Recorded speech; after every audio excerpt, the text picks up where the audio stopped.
ፈልጌ ነው።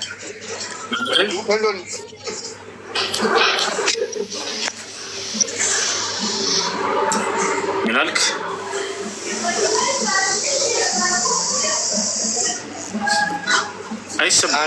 አንድ አማኝ ሰው ከሞተበት ቀን ጀምሮ እስከ ትንሣኤ ድረስ ምን እንደሚሆን እስኪ እንድታብራራልኝ ፈልጌ ነው። ከዚህ በፊት ተጠይቀህ መልሼልሃለሁ አይደል?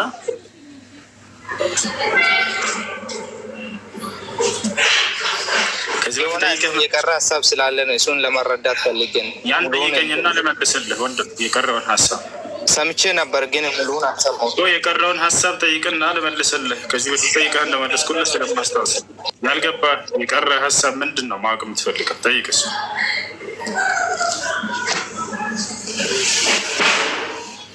ለማወቅ የፈለግኩት ነገር አንድ ሰው እንትን ቀብር ውስጥ በገባበት ሰዓት ጥያቄ ይጠየቃል። ያንን ጥያቄ እንትን ሙስሊም ሆኖ አማኝ ሆኖ ያንን ጥያቄ መመለስ ካልቻለ እንትን እዛ ቀብር ውስጥ ምን ይሆናል እስከ ቅያማ ድረስ ምን የሚለው ነው?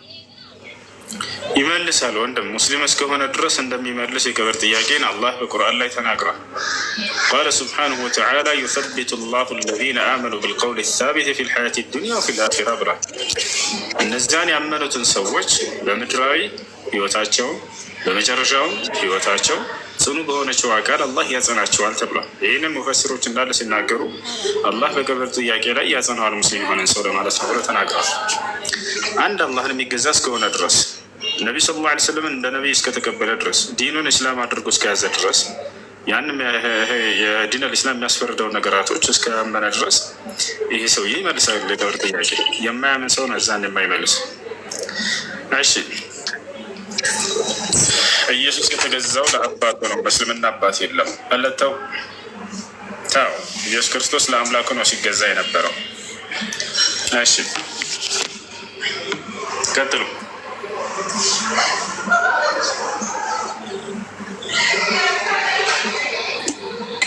ሰላም አለይኩም። ወአለይኩም ሰላም። ሰላም ነው። አንድ ጥያቄ ነበረኝና እሺ ማለትም ምንድነው ይሄን ህልም በተመለከተ ማለት ነው። አሁን በተለያየ ጊዜ ሰዎች ህልም ሲያዩ አንዳንድ እንፈታለን የሚሉ ሰዎች እንደዚህ አይነት ነገር ካጋጠማችሁ እንደዚህ ይሆናል፣ እንደዚህ ካጋጠማችሁ እንደዚህ ይሆናል የሚላሉ እና ከዚህም ጋር ተያይዞ በእነዚህ ቲክታክ ላይ የሆነ ወንድም አውቀው ልጅ ነበረ ሙስሊም ልጅ እና አብዛኞቹ ቪዲዮዎቹ እንደዚህ ተያያዥ ነገሮች ነው ሲለቅ የማየው እና ብዙ ነገሮችን በቃ እንደዚህ ከሆነ ይሄ ይሆናል የሚላቸው በሀዲስም እያስደግፍ እንትን የሚላቸው ነገሮች አሉና እሱ እንዴት ነው ከሀዲስና ከቁርአን ያሉት ነገሮች ምን ይመስላሉ የሚል ጥያቄ ነው። ፍቺ በትክክለኛ ሊታመን የሚገባው ከአላህና ከነቢያቶች ሲመጣ ጊዜ ነው። ህልምን ተመርክዞ ሰውየው ወደፊት እንዲህ ሊሆንልህ ነው እንዲህ ትሆናለህ ብሎ በእርግጠኝነት ያንን መናገር አይችልም።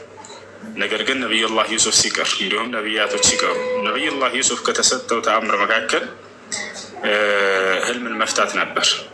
ገብቷቸዋል። ወዩዓልሙከ ሚን ተእዊል ልአሓዲስ ተብሎ ከያዕቁብ ተነግሮለታል። ህልም መፍታትንም አምላክ አላህ ወደፊት ያስተምርሃል ልጄ ብሎ ዩሱፍን ነግሮታል። ረቢ ቀድ አተይተኒ ሚነል ሙልክ ወዓለምተኒ ሚን ተእዊል ልአሓዲስ አለ ዩሱፍ መጨረሻው ገጽ አካባቢ ላይ ጌታ ያላህ ሆይ ከስልጣንም ይህን ሁሉ ስልጣን ሰጠኸኝ፣ ህልም መፍታትንም ማሳወቅኝ አስተማርከኝ እያለ ይናገራል። እና ይህ ከአላህ እንደተሰጠው ዩሱፍ ዓለይሂ ሰላም ይናገራል። እንዳጠቃላይ ህልም በትክክል ይሄ ወደፊት እንዲህ ሊሆንልህ ነው እንዲህ ትሆናለህ የሚለውን ነገር ከነቢያቶች ከሆነ ከአምላክ ስለሚገለጥላቸው እነርሱ በእርግጠኝነት ታማኝነት አለው። ሌላው ሰው ግን ሊሆንም ይችላል ላይሆንም ይችላል፣ ሊሆንም ይችላል ላይሆንም ይችላል። ያንን ነገር የተናገረው የግዴታ ሰው ያለው ሁሉ ይሆናል ማለት አይደለም። ገብቷል። እርሱ ግልጽ ተመልኮት የለውም እና ሰው ስለዚህ ያንን ነገር እንደ እርግጠኝነት አድርጋቸው አትያዙ። እንዲህ ስላላከለ ይሆንልኛል ማለት ነው። ይሄ ያየሁት ህልም በዚህ ስለፈታልኝ አይባልም። ሊሆንም ይችላል ላይሆንም ይችላል። ያ ነው። እሺ ጀዛኩሙላህ ኸይራ። ወያ ያቀ ያለገት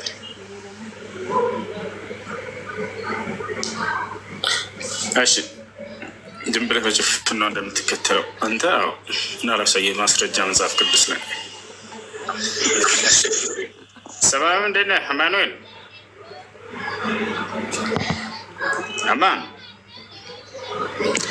አማኑ በል ይሰማል። ለምን በጭፍን ክርስቲያን ሆንክ? መጽሐፍ ቅዱስ ላይ እግዚአብሔር ክርስቲያን ሆኗል አለ። ነቢያቶችም አላሉም። በጭፍን ነው ማለት ነው ክርስቲያን ሆንከው? ማነው ያለ? አንድ አምላክ የተባለው ማነው? አብ። ሌላ አንድ አምላክ የተባለ አለ ከአብ ውጭ መጽሐፍ ቅዱስ ላይ? ጠብቀኛለህ፣ ቃል ላውጣልህ አንዴ ብቻ ቦታውን ስለማላስታውሰው ኤግዛክትሊ ጠብቀኛለህ። አይችን ጠብቃለህ።